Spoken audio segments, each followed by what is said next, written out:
Wages aren't that good in mining anymore. Welcome to Australian Mining for New Starters, and this is something that I keep reading all over the place and hearing people complaining about the wages in mining not being what they once were. And to a certain extent this is right, but mainly I think it's because people are looking in an area that wasn't traditionally classified as a mining job back in the day when I first started. For some reason, everybody wants to call shutdown work and utility work and anything that happens on a mine site a mining job these days, when traditionally they were always, mining support jobs that didn't pay very well, but gave you an opportunity to be on site and then go from there. Not that they lead anywhere. You can have a look at all the videos that I've done on poaching rules and all that sort of stuff to see where the utility roles get you. But traditionally those utility roles pay around, the $75,000 a year mark. And that's normally for a 2-in-1 roster, which puts you on pretty grim wages. The other thing that's happening in the industry at the moment is that they're moving a lot of people off site with the automation.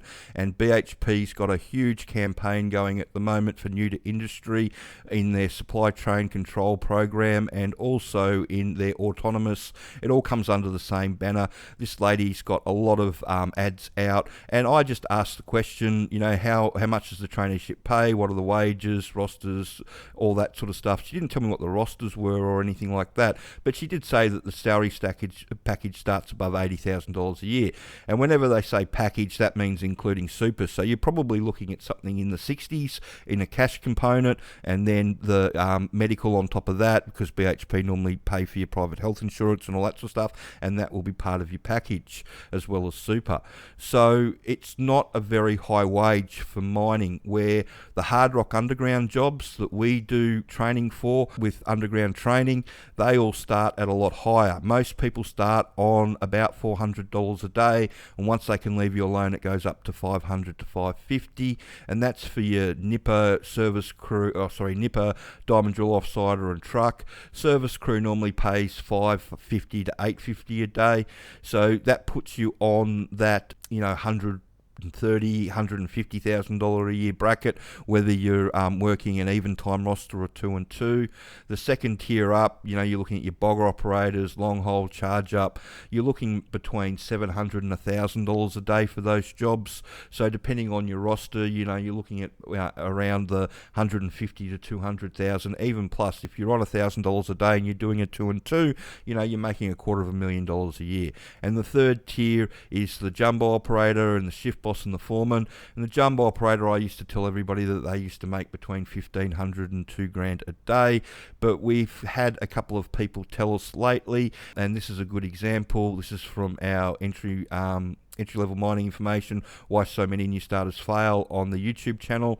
And you can see 99 Drums got on, and he's a surveyor, or they're a surveyor working in a hard rock underground mine, and where he works, or where they work, the jumbo operator makes $2,500 a day. So there's huge money in it. You just got to get into the right area, and that's where I think people miss the boat with trying to get a job. They're trying to funnel themselves into iron ore because they think that's where the money is. It's not anymore.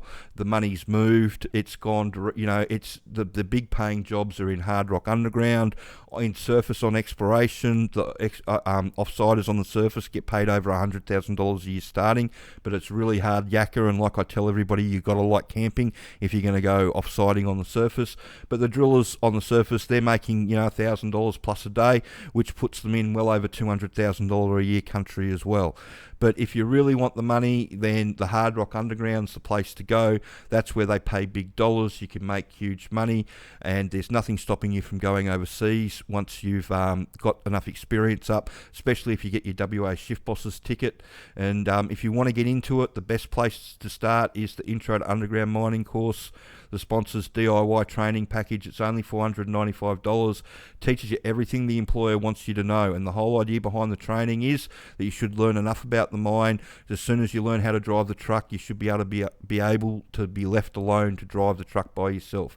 And that's what gets everybody. Teaching you to drive the underground truck, that's easy. It only takes a couple of weeks. Teaching you enough so they can leave you alone in the truck to get on with it and drive the truck by yourself, that's the complicated bit, and that's what everybody has a lot of problems with.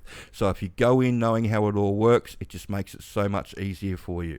And there's jobs all over the country. This is our mining map with all the mines loaded up that are producing the metals for the batteries, and gold mines around the country. And all these mines are all looking for people, and there's work everywhere. And the other thing that you can have a look at is our mining job hunt videos. They get me to do them every week, so you can have a look through, and I outline, we go through Seek and just pick out where all the jobs are that we think you should be applying for once you've done the training.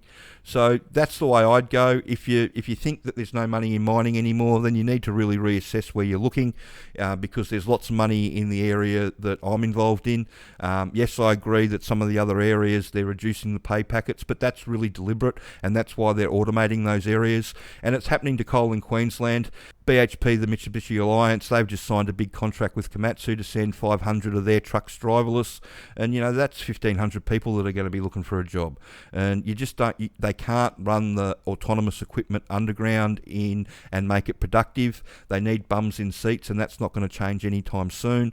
They'll be driving, there'll be trucks driving themselves on the roadway before the underground trucks will be driving themselves by themselves, purely because you can't create that exclusion zone underground without the potential of the trucks running people over, unfortunately. So that's what I think about where the money's gone in mining. It's still there. You just have to look in the right areas.